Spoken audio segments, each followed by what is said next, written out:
Au nom du Père, du Fils et du Saint-Esprit. Amen. Mes très chers frères et sœurs, nous célébrons la fuite en Égypte. Cette fête est très très ancienne, mais malheureusement, elle a été oubliée pendant très longtemps. Même actuellement, le calendrier, par exemple, de nos frères de l'Église romaine ne la mentionne même plus. Alors que dans les années 60, elle était célébrée, pas solennellement, mais la mémoire en était faite. Alors qu'en revanche, au Moyen-Âge, elle était célébrée avec faste. Il a même été difficile de trouver des textes, parce qu'elle était célébrée comme une messe votive à la Vierge Marie, avec juste une prière, la collecte du jour, mais une collecte qui ne parlait même pas de Saint-Joseph. Donc vous imaginez que dans une paroisse dédiée à Saint-Joseph, ça posait un peu problème. Mais, donc en gros, Marie et l'enfant Jésus partaient en Égypte, mais on oubliait totalement qui en est, qui pourquoi, ni comment. Ce n'est pas que j'ai quelque chose contre la Vierge Marie, bien entendu, et vous le savez toutes et tous. Mais il fallait un petit peu rétablir. Et heureusement, grâce aux moyens modernes, on arrive à aller puiser dans les textes antiques, dans les vieux missels pour retrouver les textes originaux, ce qui nous permet ce soir de célébrer cette fête. Car ce n'est vraiment par rien qu'il s'est produit. C'est vrai que l'Évangile n'est pas très loquace sur le sujet. Et il est parti. Voilà. Puis un peu plus tard, et quand Hérode est mort et quand Archélaüs règne sur la terre d'Israël, ils reviennent. Bon. Mais que s'est-il passé? Pour cela, il faut nous tourner vers les frères et sœurs de l'Église d'Égypte, les Coptes.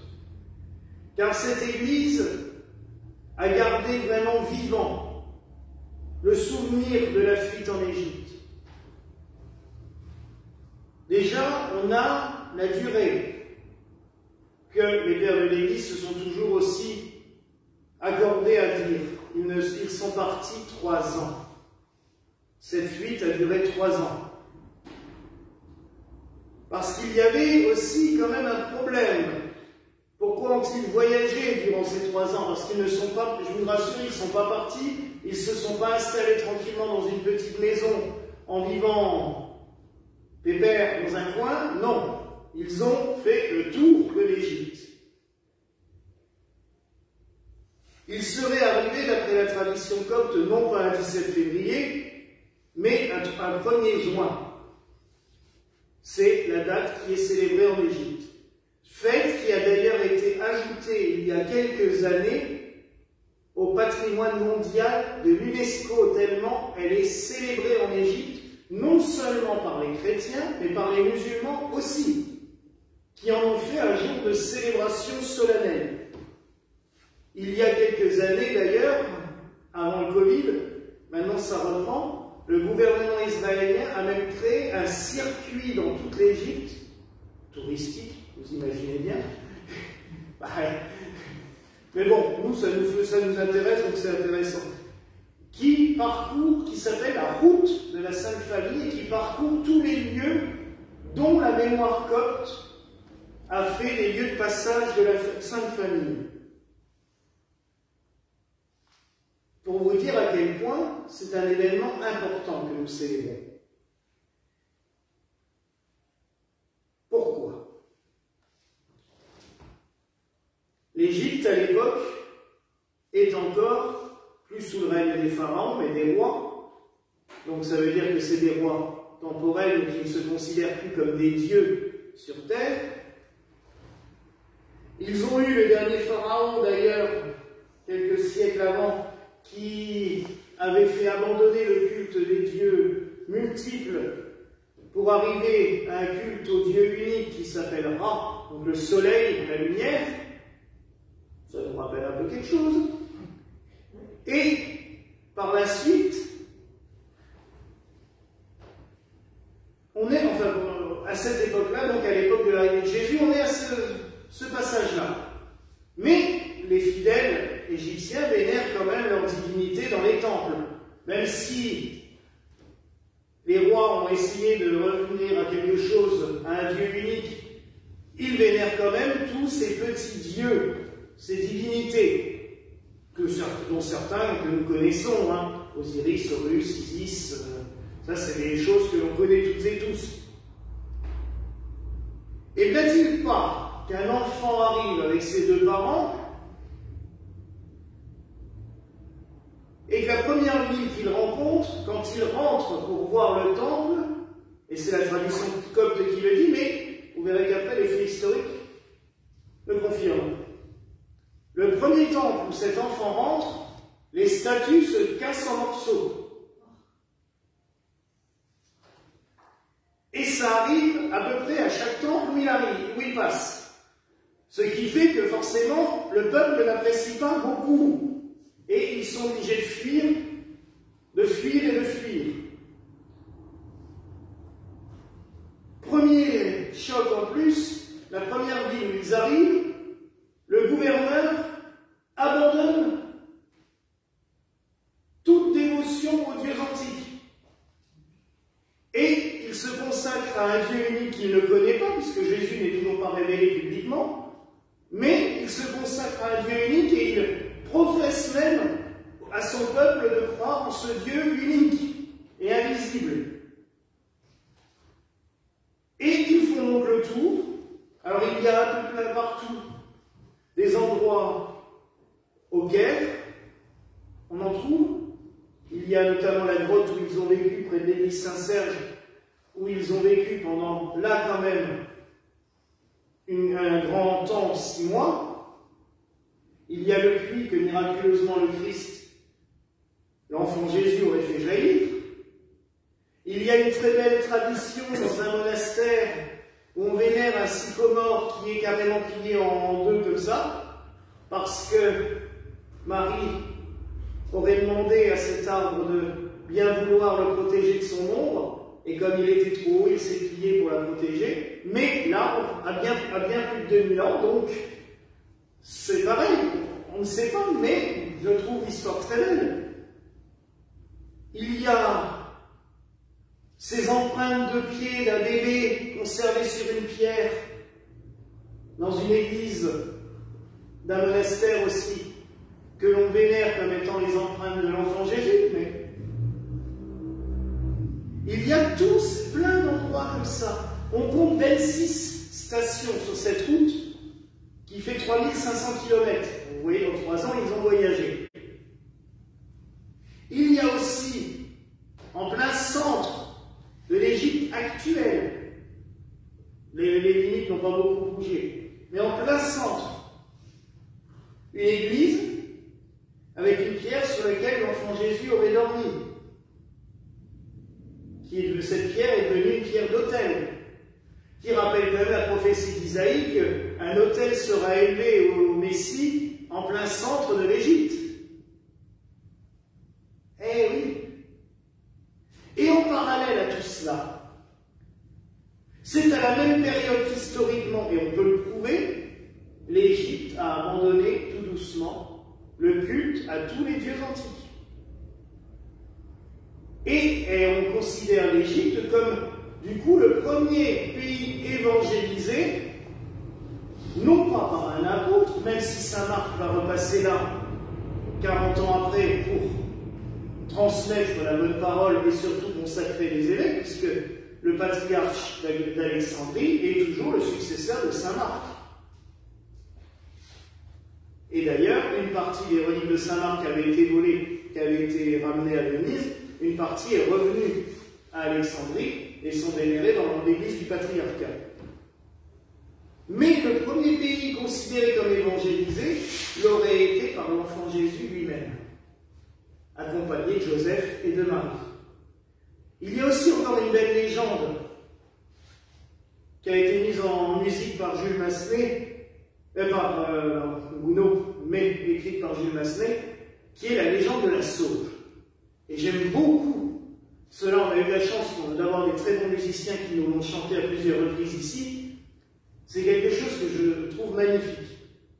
La Vierge, un jour, est poursuivie par des soldats, avec l'enfant, et Joseph est parti chercher sans doute à manger ou faire des petits travaux, parce que, imaginez, pendant 3 ans pour vivre, il a dû faire des petits boulots, hein, et il se faisait embaucher à la journée pour gagner un peu de sous. Et Marie, donc, essaye de s'abriter. Elle demande d'abord à une plante, mais je ne sais plus laquelle, qui lui dit non, tu t'abrites pas, tu vas me casser. Bon. La rose, elle lui demande, abrite-moi. Et la rose dit, non, si je t'abrite, tu vas casser mes belles fleurs. Non. Du coup, la rose s'est mise à porter des épines à partir de ce moment-là. Et la sauge, Marie lui dit, abrite-moi. Et la sauge aurait ouvert ses branches et aurait grossi et grandi pour que la Vierge s'abrite avec l'enfant Jésus. Et elle lui aurait donné toutes les vertus médicinales qu'on lui connaît. Et son nom, Salvia, celle qui sauve. Et c'est pour cela, c'est vrai que la sauge, pour en avoir dans le jardin, je peux vous dire qu'elle est capable de faire plein de choses. Elle guérit tout, elle soigne tout, c'est vraiment, on l'appelait la panacée hein, pendant longtemps parce que c'était cela, hein, c'était vraiment une plante miraculeuse. Mais donc, dans toute l'Égypte, il y a des traditions, il y a des légendes comme ça. Ça serait même intéressant de pouvoir aller sur place, prendre des photos et faire un livre là-dessus, sur le périple de la Sainte Famille en Égypte. Il y a aussi les odeurs. Et ça me tient à cœur parce que ça, on a pu les retrouver. Quand la Sainte Famille passait dans les temples égyptiens, forcément, on brûlait des quantités astronomiques de parfums, d'encens.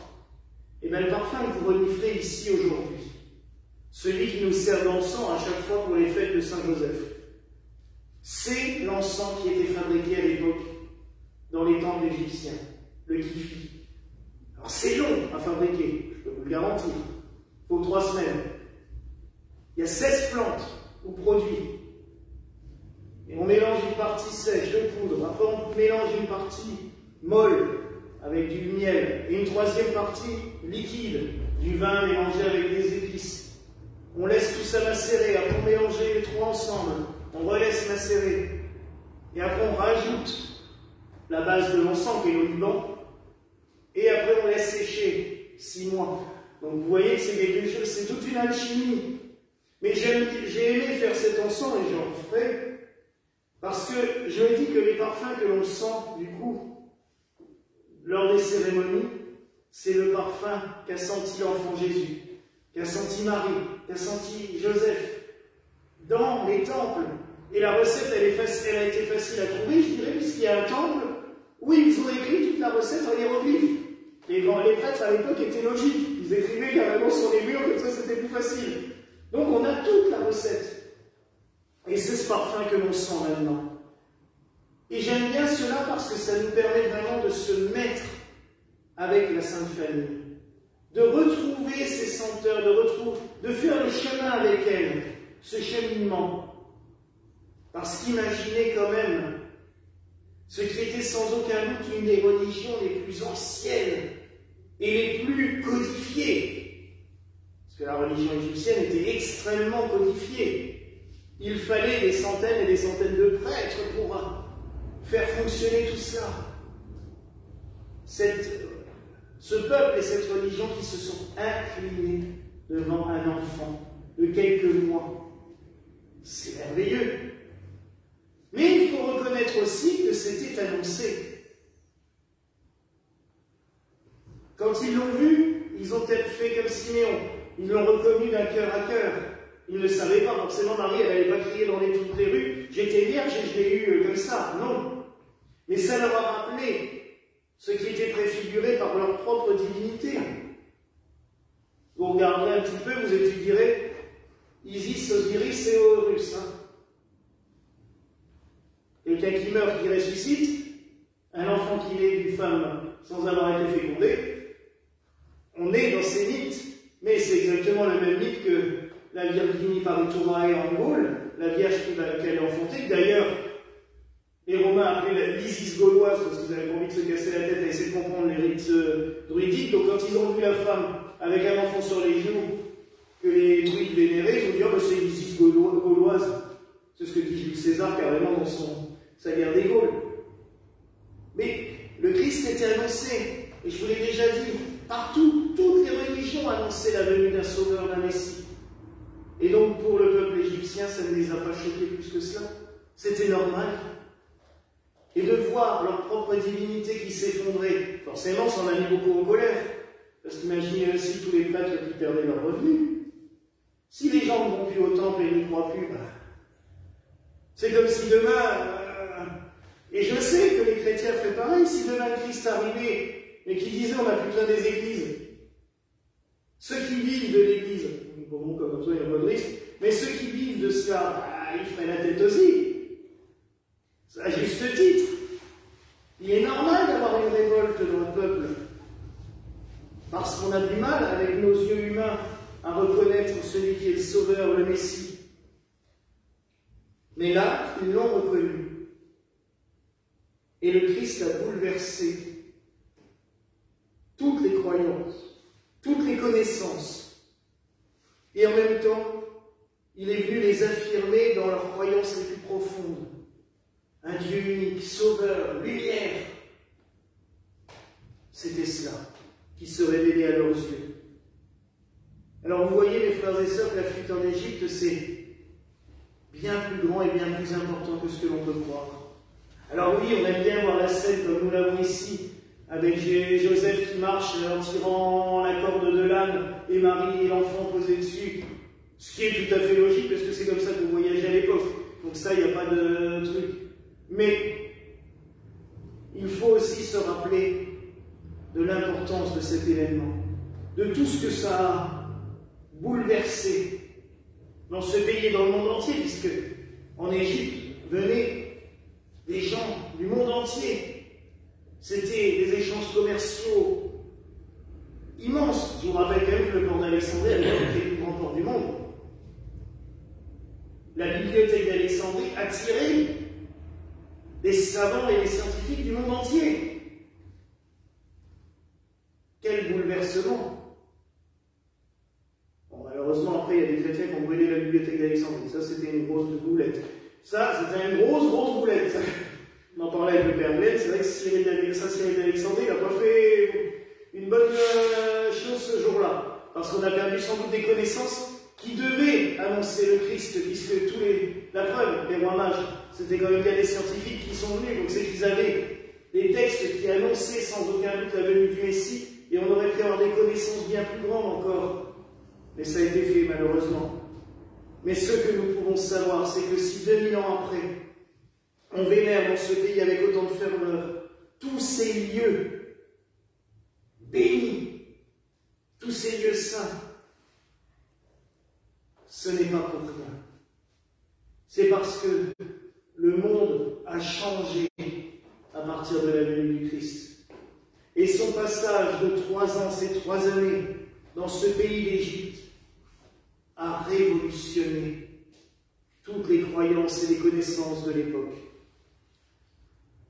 Alors mes frères et sœurs, laissons le Christ voyager dans nos cœurs pour qu'il nous révolutionne un petit peu, qu'il change encore nos façons de penser, qu'il nous éclaire, qu'il nous fasse aussi tomber toutes les idoles que notre monde est capable de se former, parce que ce n'est plus des divinités, mais maintenant c'est des joueurs de foot, des rockers, ou même, et pourtant c'est quelqu'un qui connaît son ordinateur ou son téléphone du matin au soir, mais les instruments de l'informatique et tout ça, c'est aussi des idoles que l'on se crée, on en a besoin, mais n'oublions jamais qu'il est derrière. Alors qu'il fasse un petit peu tomber toutes nos idées préconçues. Et aussi, que nous bénéficions toujours de la protection de Marie et de Joseph. Comme ils ont protégé l'enfant Jésus, nous savons pertinemment qu'ils nous bénissent, qu'ils nous protègent, toujours et partout. Voilà la grâce que je nous souhaite en ce soir au nom du Père, du Fils et du Saint-Esprit. Amen.